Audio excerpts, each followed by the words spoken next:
വരയാടുകളുടെ പ്രജനനകാലത്തെ തുടർന്ന് 2 മാസക്കാലമായി അടച്ചിട്ടിരുന്ന ഇരവികുളം ദേശീയോദ്യാനത്തിൽ ഉൾപ്പെട്ട രാജമല തിങ്കളാഴ്ച തുറക്കും. ഇരവികുളത്ത് ഇതുവരെ 110ലധികം വരയാടിൻ കുഞ്ഞുങ്ങൾ പിറന്നതായാണ് അനൗദ്യോഗിക കണക്കുകൾ സൂചിപ്പിക്കുന്നത്. കഴിഞ്ഞ ഫെബ്രുവരി 1-നാണ് ഇരവികുളം ദേശീയോദ്യാനം അടച്ചത്. ഇത്തവണ ടിക്കറ്റ് ബുക്ക് ചെയ്യാൻ അത്യാധുനിക സാങ്കേതിക സംവിധാനങ്ങൾ ഒരുക്കിയിട്ടുണ്ട്. വരയാടുകളിലെ പ്രജനന കാലത്തെ തുടർന്ന് 2 മാസക്കാലമായി അടച്ചിട്ടിരുന്ന ഇരവികുളം ദേശീയോദ്യാനത്തിന്റെ ഭാഗമായ രാജമല തിങ്കളാഴ്ച മുതൽ തുറന്ന് സന്ദർശകർക്ക് പ്രവേശനം അനുവദിക്കും.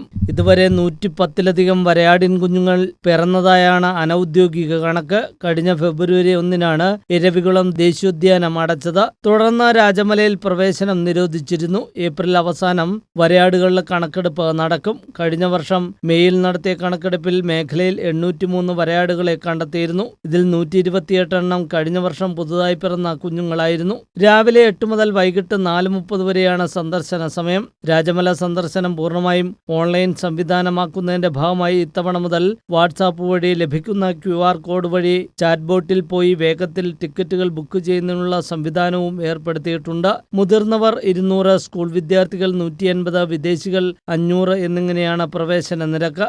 ദിവസേന 2800 പേർക്ക് മാത്രമായി പ്രവേശനം നിജപ്പെടുത്തിയിട്ടുള്ളതായി ദേശീയോദ്യാന അധികൃതർ അറിയിച്ചു.